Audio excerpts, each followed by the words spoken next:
This is a polyuria tutorial presented by the SchrDbb with reference a practical guide to issue taking and clinical examination by Anwar Qais Saadoon. So polyuria and urinary frequency. So what is polyuria? Polyuria can be defined as a urine output of 2 liters per minute or more over 24 hours. So if you have 2 liters per meter square over 24 hours, that is polyuria. Or you can still define and you need to know that normal urine outflow is between 500 milliliters to 2 liters per day per meter square per day.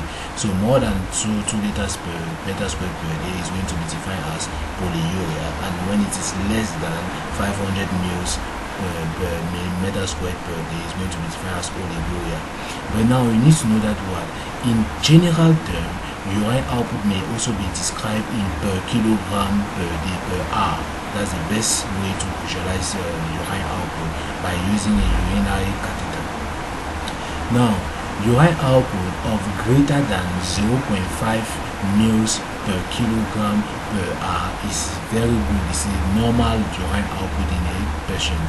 Normal urine output is described as greater than 0.5 mils per kilogram per hour.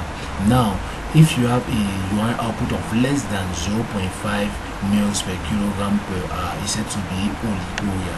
And now if you have less than 0.5 mils per kilogram per 6 hours, over 6 hours, is going to be defined as an acute kidney injury. Is it clear?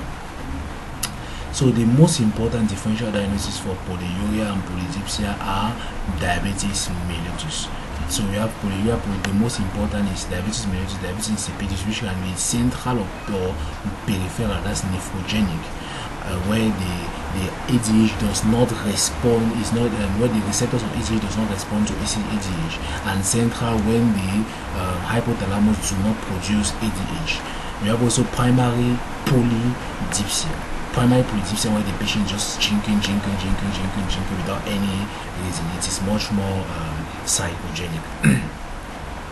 So polyuria and urinary frequency. So the difference between polyuria is that polyuria is greater than 2 liters per meter squared per day, but urinary frequency is when you urinate more than 3 times per day. So when you have more than 3 times of 3 episodes of when you urinate, normally you should urinate after every 3 to 4 hours.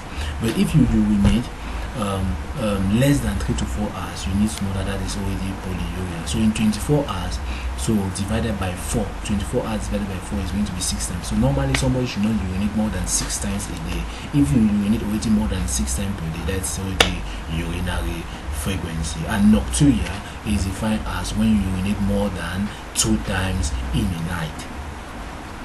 So identity. So the issue taken in polyuria and urinary frequency, we have identification, we have chief complaint, we have issue of presenting complaint. So under the issue of presenting complaint, we have the onset, abrupt in onset, we have central diabetes mellitus, we have gradual onset like excessive water intake, like primary polygypsia. We have the duration, we have the number of days of void, nighttime void, nocturnal enuresis. We have agitated symptom, polygypsia, excessive fluid intake, nocturia, incontinence, daytime, nighttime enuresis, and all that. Waking in the night to drink constant daytime dust. So we have past history, we have the age of onset of the excessive urination, we have the issue of diabetes, sickle cell, renal disease, acute polycystic kidney disease. All that can be telling you that. You have also medication that can make you urinate so much. So for diuretics, lithium, antibiotic, democlocycline. We have antifungal, antiviral, anti-neoplastic agents. We have drug allergies, all that. Developmental issue.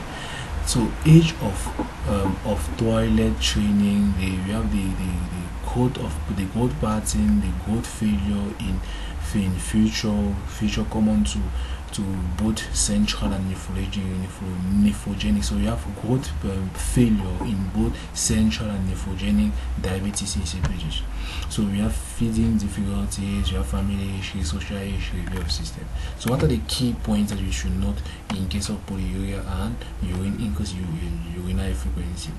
So the first one, sudden onset polyuria, polydipsia, nocturia with desire for iced water. So if you have desire, you have polyuria, polydipsia, but you don't have weight loss. You have polyuria, polydipsia, you don't have weight loss. You have also nocturia, so that is much more, and the patient wants iced water. It is much shared with central diabetes insipidus.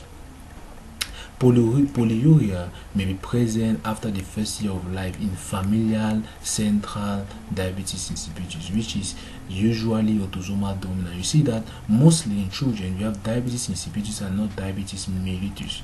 Are you getting? And diabetes mellitus, with polyuria, polydipsia, diabetes mellitus is going to much more present with a diabetic ketoacidosis, not by polyuria, polydipsia. What present mostly as polyuria, polydipsia, urinary frequency in children is diabetes insipidus.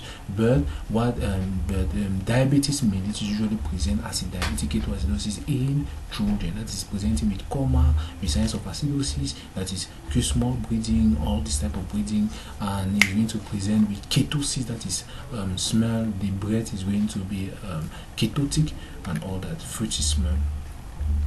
So infants first week of life, profound polyuria, lethargy, vomiting, poor weight gain, hypernatremic dehydration, unexplained fever, is going to have a inherited nephrogenic diabetes insipidus. So primary polydipsia, also called psychogenic polydipsia, is clinically difficult to differentiate from diabetes insipidus, as symptoms are primary similar to that of diabetes insipidus. The only way to differentiate is that on the urine, or in the case of diabetes insipidus, you are going to use the urine concentration of sodium in order to differentiate primary polydipsia from diabetes insipidus. In that, in diabetes insipidus, though you drink excessive water, your urine sodium is going to be extremely low. While in case of diabetes insipidus, where your urine sodium is going to be normal. Are you getting? So in case where you have in the first case, you don't produce, you don't respond to antidiuretic hormone, so you just secrete excess of water and your sodium. But in the second case, you produce antidiuretic hormone, so you just secrete water, but you don't secrete your sodium. So primary polydipsia, you have a low level of sodium in urine, while in diabetes insipidus you have a high level of sodium in urine.